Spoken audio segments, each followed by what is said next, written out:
Now, what I love about this, and this is why I want to kind of I want to get on my soapbox for just a moment. As a consultant for project management, one of the biggest challenges we face in project management is this concept that a project has a beginning and an end. Mm-hmm.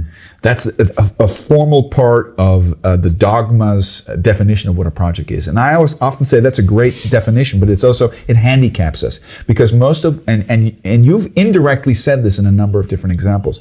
Some of the most important things that happen before a project, and actually, in the sense of return of investment, although we're hesitant to use that terminology in nonprofit organizations, is the benefit that comes thereafter, and that is you can't achieve. You have full control over an output, right?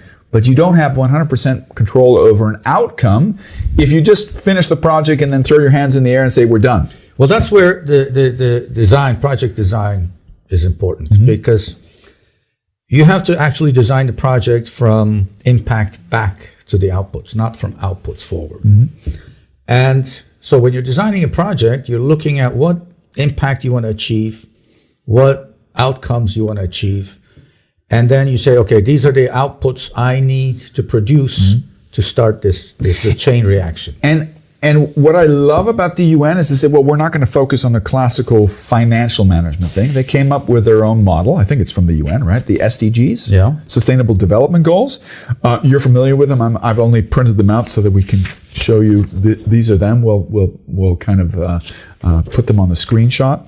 The UN, and I think this is brilliant. I think it's brilliant from a humanistic, but also from an economic perspective, because what the UN said, listen, not just the UNIDO, if you look at the UN as a whole, okay, with humanistic missions all over in many different facets, spends hundreds of millions, if not trillions of dollars every year in projects. And one of the thing that all these organizations did is ask themselves, what value do we create? Even if we're not interested, we're not talking about return of investment or net present value or that kind of stuff. But what are we trying to generate? What are these benefits and impacts? And what they did is they came up with 17 points, just to mention a few of them. Anything that lowers poverty, anything that reduces hunger in the world, that's number 2. Improves health. Yeah, and 3, anything that creates a better health and well-being. Quality education, accessibility of education for a broader spectrum of the population. Gender equality, very mainstream nowadays, but not just in developed countries, but also in non-developed countries.